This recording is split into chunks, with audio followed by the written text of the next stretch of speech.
بسم اللہ الرحمن الرحیم یا ایہا الذین آمنوا اتقوا اللہ ولتنظر نفس ما قدمت لغد واتقوا اللہ ان اللہ خبیر بما تعملون۔ اے ایمان والو، اللہ سے ڈرتے رہو اور ہر شخص کو دیکھنا چاہیے کہ اس نے کل یعنی آخرت کے لیے کیا سامان بھیجا ہے، اور ہم پھر کہتے ہیں کہ اللہ سے ڈرتے رہو، بے شک اللہ تمہارے سب اعمال سے خبردار ہے۔ بسم اللہ الرحمن الرحیم، الحمد للہ رب العالمین، والصلاة والسلام على اشرف الانبیاء والمرسلین وعلى آلہ واصحابہ اجمعین ومن تبعہم بإحسان الى یوم الدین۔ قابل صد احترام حضرات شائقین و شائقات سچا پیغام، السلام علیکم ورحمۃ اللہ وبرکاتہ۔ آج کی محفل میراث النبی کے نورانی پروگرام میں آپ کا استقبال ہے۔ اہلا و سہلا مرحبا۔ ہم آپ تمام حضرات و مستورات کا خیر مقدم کرتے ہیں۔ محترم حضرات و خواتین، تعلیم کا آغاز ہو رہا ہے۔ سب سے پہلے آداب تعلیم کا لحاظ کرتے ہوئے تعلیم کی طرف متوجہ ہو جائیں۔ پورے دھیان سے سننا، عمل کی نیت سے سننا اور تبلیغ کی نیت سے سننا، یعنی سنی ہوئی باتیں دوسروں تک پہنچانے کے جذبے سے سننا۔ چند خاص آداب تعلیم ہیں، امید ہے کہ آپ حضرات ان آداب کا ضرور خیال رکھیں گے، جزاکم اللہ۔ ایک حدیث میں آتا ہے کہ اگر کوئی کسی مسلمان کو جو بھوکا ہو، چاہے وہ رشتہ دار ہی کیوں نہ ہو، اگر اللہ کی رضا کے لیے اس کو پیٹ بھر کر کھانا کھلا دے تو اللہ تعالیٰ اس مہمان نوازی کے بدلے میں اس پیٹ بھر کر کھانا کھلانے والے کے اور جہنم کے درمیان 7 خندقیں حائل کر دیں گے، جن میں سے ہر خندق کے درمیان اتنا فاصلہ ہوگا جتنا زمین سے لے کر آسمان تک کا فاصلہ ہے۔ ایک مسلمان کا دوسرے مسلمان کو پیٹ بھر کر کھانا کھلانے کا یہ ثواب ہے، گویا کہ اللہ تعالیٰ اس کو بالکل ہی جہنم سے باہر اور بہت دور کر دیں گے۔ ایک حدیث میں تو آپ صلی اللہ علیہ وسلم نے بہت ہی اہتمام کے ساتھ ایک مسلمان کی ضیافت سے لے کر 10 مسلمانوں کی ضیافت کا الگ الگ ثواب بیان فرما دیا ہے۔ یہ حدیث سند کے اعتبار سے ضعیف ہے، لیکن فضائل میں ضعیف حدیث بھی معتبر ہوتی ہے۔ اس حدیث میں خاص بات یہ ہے کہ سب سے پہلے خود سرکار دو عالم صلی اللہ علیہ وسلم نے کھجور اور زمزم کے پانی سے حضرت علی رضی اللہ عنہ کی ضیافت کی، یعنی مہمان نوازی کی، اور پھر اس حدیث کے ذریعے حضرت علی رضی اللہ عنہ کو ضیافت کا ثواب بیان فرمایا۔ پھر حضرت علی رضی اللہ عنہ نے حضرت حسن رضی اللہ عنہ کی پہلے ضیافت کی، پھر بعد میں یہ حدیث سنائی، اور حضور صلی اللہ علیہ وسلم کے زمانے سے آج تک اسی طرح یہ حدیث منتقل ہوتی چلی آ رہی ہے کہ جب استاذ یہ حدیث اپنے شاگرد کو پڑھاتا ہے تو پہلے حضور صلی اللہ علیہ وسلم کی اتباع میں اس کی ضیافت کرتا ہے کھجور اور پانی سے، پھر یہ حدیث سناتا ہے۔ حضور صلی اللہ علیہ وسلم نے بھی پہلے ضیافت کی اور ضیافت کر کے یہ حدیث سنائی۔ اس خاص عمل کے ساتھ یہ حدیث منتقل ہو کر ہمارے پاس پہنچی ہے۔ پچھلے مہینے مجھے اللہ پاک نے اسی ترتیب سے یہ حدیث عطا فرمائی۔ وہ اس طرح کے دارالعلوم کراچی میں حضرت شیخ الاسلام مولانا محمد تقی عثمانی صاحب دامت برکاتہم نے مدینہ منورہ سے کھجوریں منگوائی، زمزم کا پانی یہیں پر مل گیا، حاضرین کو زمزم کا پانی دیا گیا اور کھجوریں بھی تقسیم کی گئیں، سب نے وہ کھجوریں کھائی، اور پھر آپ نے وہ حدیث سند کے ساتھ پڑھ کر سنائی اور اس پر بحث کی۔ آپ اندازہ کیجئے کہ حضور صلی اللہ علیہ وسلم کی اداؤں کو کس کس طریقے سے امت نے محفوظ کیا۔ آپ نے ضیافت کا ادب کر کے یہ حدیث سنائی تو امت نے اسی ضیافت کا ادب کرتے ہوئے حدیث منتقل فرما دی، اور اسی طرح آج تک یہ حدیث پہنچی اور اسی طرح انشاءاللہ آگے منتقل ہوتی چلی جائے گی۔ بہرحال حضور صلی اللہ علیہ وسلم نے سب سے پہلے حضرت علی رضی اللہ عنہ کی ضیافت کی، اور ضیافت فرمانے کے بعد آپ صلی اللہ علیہ وسلم نے یہ ارشاد فرمایا، جس آدمی نے ایک مسلمان کی مہمان نوازی اور ضیافت کی تو اس کا ایسا ثواب ہے جیسے اس نے حضرت آدم علیہ السلام کی ضیافت اور دعوت کی، اور جس نے دو مسلمانوں کی ضیافت کی یعنی مہمان نوازی کی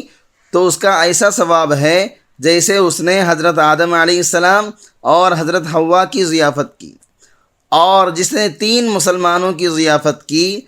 تو اس کا ایسا ثواب ہے جیسے اس نے حضرت جبریل امین، حضرت میکائیل، حضرت اسرافیل علیہ السلام کی ضیافت کی، اور جس نے 4 مسلمانوں کی ضیافت کی تو اس کا ایسا ثواب ہے جیسا کہ اس نے تورات، زبور، انجیل اور قرآن کریم کی تلاوت کی، یعنی جیسے کوئی آدمی ان 4 کتابوں کی تلاوت کرے گا تو اس پر اس کو جو ثواب ملے گا وہ ثواب اس کو 4 مسلمانوں کی مہمان نوازی کرنے پر اللہ تعالیٰ عطا فرما دیں گے۔ قرآن شریف تو آپ پڑھ لیں گے، تورات، زبور اور انجیل کہاں پڑھ سکیں گے، وہ تو اپنی اصلی حالت ہی میں نہیں ہیں، لیکن یہ ثواب عظیم اللہ کی رضامندی کے واسطے 4 مسلمانوں کی ضیافت کرنے پر مل سکتا ہے۔ اور جس آدمی نے 5 مسلمانوں کی ضیافت کی اس کو اللہ تعالیٰ یہ ثواب عطا فرماتے ہیں کہ جب سے اللہ تعالیٰ نے اس کائنات کو وجود بخشا ہے اس وقت سے لے کر قیامت تک ایک شخص برابر 5 نمازیں اپنے وقت پر باجماعت ادا کرتا رہا تو اس کو جو ثواب ملے گا اللہ تعالیٰ 5 مسلمانوں کی ضیافت کرنے والے کو یہ ثواب عطا فرمائیں گے۔ اور حدیث میں ہے کہ اگر آدمی اکیلے نماز پڑھے تو ایک نماز کا ثواب ملتا ہے، اور اگر جماعت کے ساتھ نماز پڑھے تو شیخ الحدیث حضرت مولانا زکریا صاحب رحمۃ اللہ علیہ نے فضائل نماز میں حساب کتاب جوڑ کر بتایا ہے کہ باجماعت نماز پڑھنے والے کو ایک نماز پڑھنے پر تقریباً 3 کروڑ گنا ثواب ملتا ہے۔ جو لوگ جماعت سے نماز نہیں پڑھتے سوچیں ان کا کتنا خسارہ ہو رہا ہے، کتنا نقصان ہو رہا ہے۔ دکانداری کے پیچھے کتنی جماعتیں چھوٹ رہی ہیں، ڈیوٹی میں کتنی جماعتیں نکل جاتی ہیں،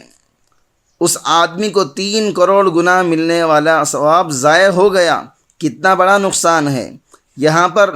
اسی حساب سے سمجھ لیجئے جو جماعت سے نماز پڑھنے کا ثواب اللہ تعالیٰ عطا فرماتے ہیں کتنا بے شمار اور بے حساب ثواب ہے۔ یہ ثواب 5 مسلمانوں کی ضیافت کرنے پر بھی عطا فرما دیتے ہیں۔ محترم ناظرین کرام، اس دینی اور ایمانی بیان کو سننے کے دوران ہی اس کو لائک کر دیجئے اور شیئر بھی کر دیجئے تاکہ دوسرے بھی اس سے فائدہ اٹھا سکیں۔ اللہ آپ کو جزائے خیر عطا فرمائے۔ اگر کوئی آدمی 6 مسلمانوں کی ضیافت کرے تو اللہ تعالیٰ اس کو حضرت اسماعیل علیہ السلام کی اولاد میں سے 7 غلام آزاد کرنے کے برابر ثواب عطا فرماتے ہیں، اور جہنم سے آزاد ہونے کے لیے 1 غلام آزاد کرنا کافی ہے، بقیہ 6 غلام درجات کی بلندی کا انشاءاللہ ذریعہ بنیں گے۔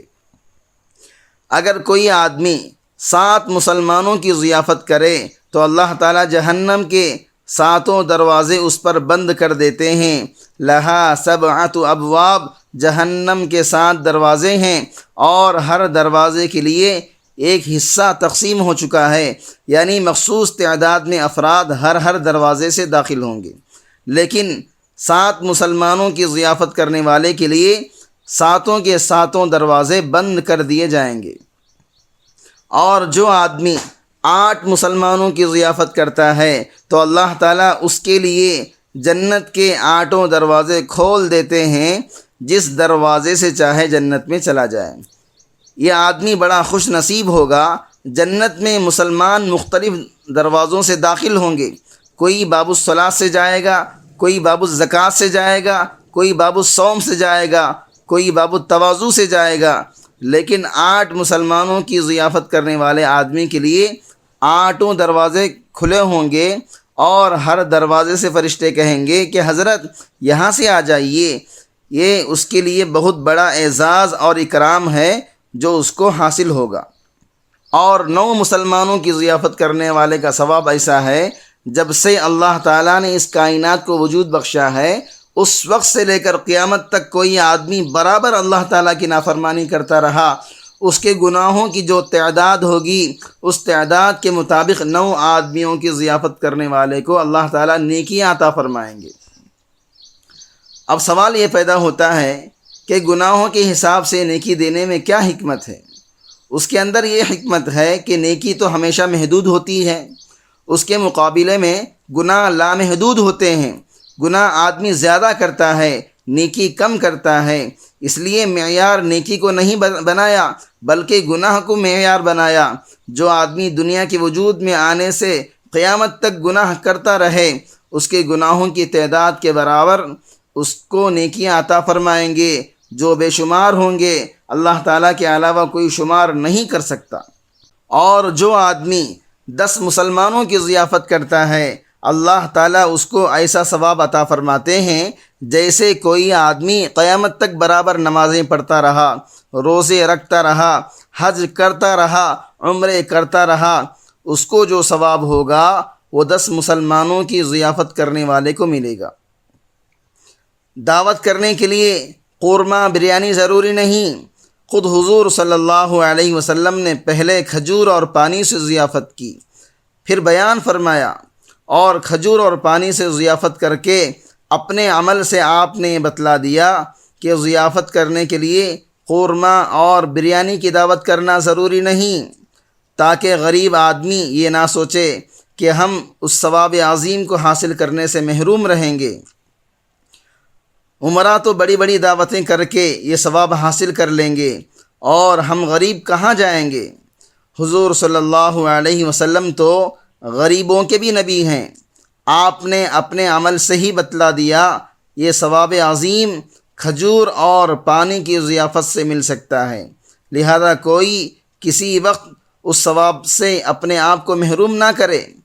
قورمہ روٹی پکانے کا تکلف نہ کرے، تکلف کے پیچھے اس ثواب عظیم کو ضائع نہ کرے۔ معزز شائقین و شائقات سچا پیغام،